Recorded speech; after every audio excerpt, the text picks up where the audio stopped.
Dear friends, I wanted to say something today about the nature of forgiveness and about the imperative laid upon us by Jesus not to judge each other, for the measure that we give is the measure that we shall receive, and also to talk about scandal, which is a very important gospel concept. I'm prompted to say these things by contemplating the furore that has broken out around Russell Brand this week, which I imagine many of you will be aware of. I have no comment to make on any of the specific allegations.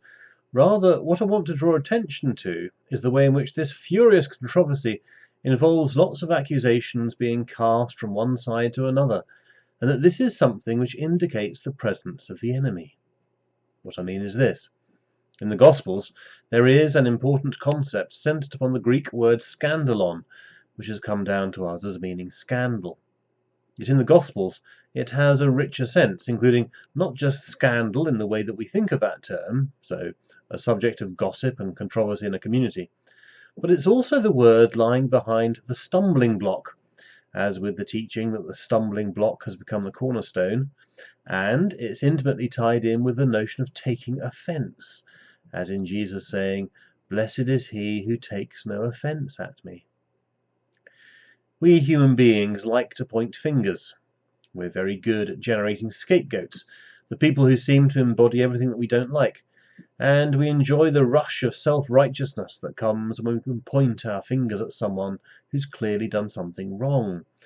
There might be a sense of, thank God it's them, not me, at work there. But this process of scapegoating is the way of the world, and it bears all the hallmarks of the prince of this world. Never forget that the word Satan literally means the accuser, the prosecuting counsel in a law case.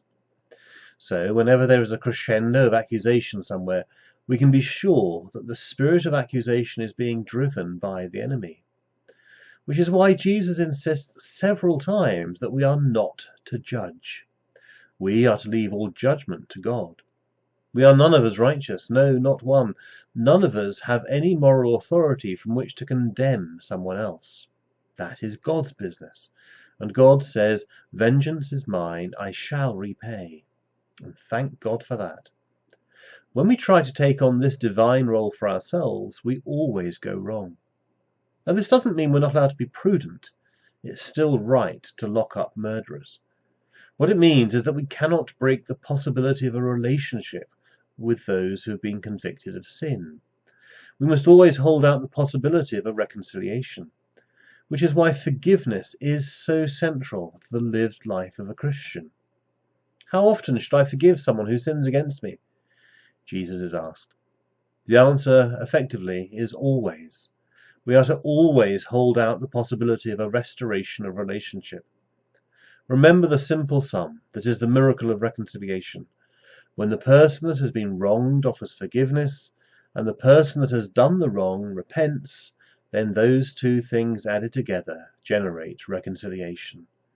And reconciliation is the business of the church.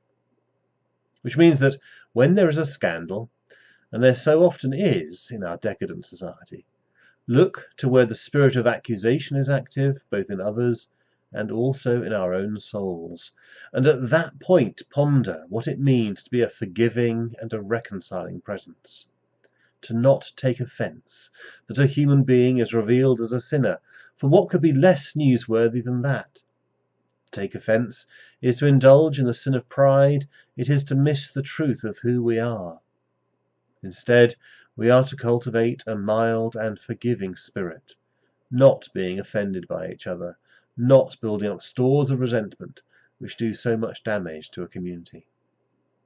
This is why forgiveness is the foundational discipline for Christians. It isn't easy, but it is the essential spiritual work that we are called to do. Amen.